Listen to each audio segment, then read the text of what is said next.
ito pong topic nito ay galing po sa ating ah, tagapagsubaybay na isa po siyang kasambahay. Okay? Itago natin siya sa pangalang Juanita.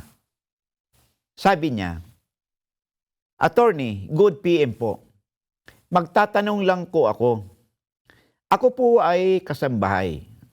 Since 1992 up to 2021 po. 63 years old na po ako. Gusto ko nang umuwi sa pamilya ko, pero wala pong ipon. Mayroon bang batas na pag matagal na ang kasambahay, ay makakuha siya ng bayad ng kanyang serbisyo? Well, Juanita, meron po kayong karapatan, no? Marami po sa ating mga kababayan, no, mga kasambahay ay hindi nakakaalam nito na ang kasambahay po natin ngayon dahil sa virtue of the tinatawag nating kasambahay law, no, ay kinikilala na po kayo formally as a formal employees na may karapatan sa ilalim ng ating civil code at saka mga statutory benefits, no, ng ating batas, mga social benefits katulad po ng SSS, retirement benefits, retirement law, the Republic Act 7641, no? At saka yung ating SSS, PhilHealth, no? Pag-ibig, ay kayo po covered dito, no? At pati po ang iyong minimum wage, no? Kaya lang po, ay pagdating sa minimum wage, iba-iba pong probinsya, iba-ibang region, iba-iba po ang minimum wage, no? Pag sa Metro Manila, of course, mas mahal doon, no? Pag sa probinsya, medyo mababa because of the cost of living. Binabase po ito, no, by region. But definitely, ang tanong kasi sa atin ngayon is, mayroon ba siyang makukuha na retirement benefits? Okay? Ngayon, alam mo, Juanita, kung babasihan natin yung ating Republic Act 7641, yung ating retirement law, okay?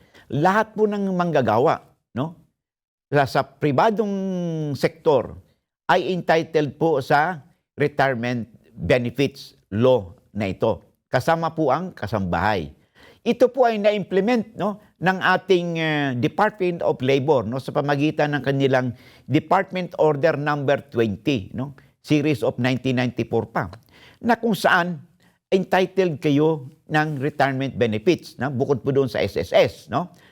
Ang retirement benefits is computed na ganitong computation po niyan.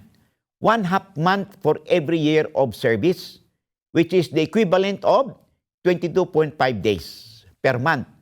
Okay?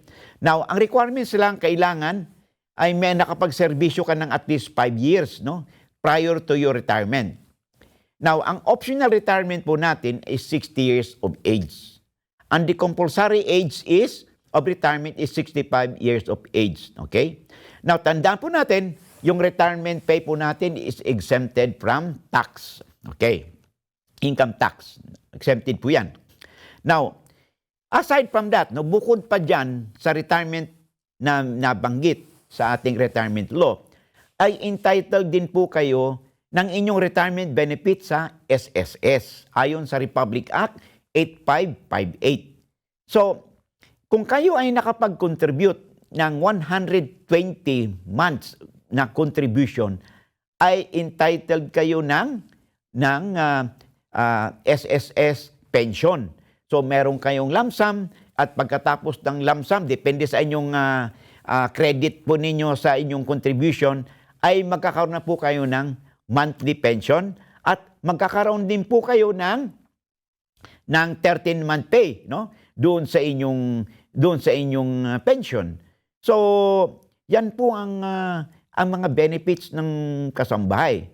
So yes, makipag-ugnayan kayo sa inyong employer at kung gusto niyo mag-retire, ay base sa kwento ninyo ay qualified na po kayo. Ngayon, kung for whatever reason, pinagkait naman sa inyo yan na hindi naman siguro gagawin ng inyong employer, considering na ang tagal na ninyo nagtatrabaho, no, sa kanila, pinaglingkuran ninyo, pag pinagkait pa rin sa iyo, ay wala na kayong choice kundi magpunta kayo sa Department of Labor at maaari kayong maghain ng demanda o asunto.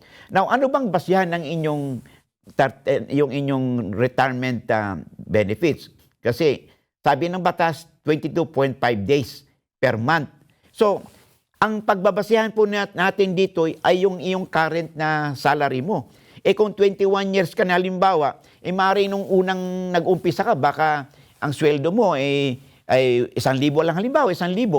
Tapos ngayon, ang sweldo mo ay umabot ka na ng 5,000. Ang pagbabasihan ng retirement benefits mo is your current salary mo.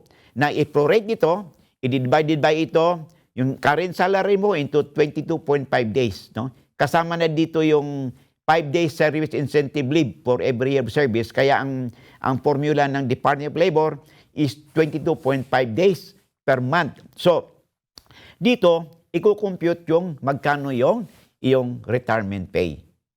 So, huwag kang malulungkot at base sa kwento mo at sa kwenta natin, ay meron po kayong mauuwing pera kung sakali mang kayo ay i-opt ninyo, piliin ninyong mag-retire na kayo. Maaari kayo makatanggap ng pera from your employer at saka doon sa inyong SSSS. Harinawa sana na kayo ang inyong amo ay nagbigay sa iyo ng premium, no? Nag-contribute siya sa SSS mo. Kung hindi, nako, wala kang makukuha sa SSS. Pag ganyang wala kang makukuha, nako, maaaring makasuhan yung amo mo ng isang criminal case, no? Istapa po yan ang hindi pag-remit ng premium sa SSS. So hanggang dito na lamang at sana na tugunan natin ang katanungan ng ating tagapagsubaybay na si Juanita. At hanggang sa muli at maraming pong salamat sa inyong pagtangkilik.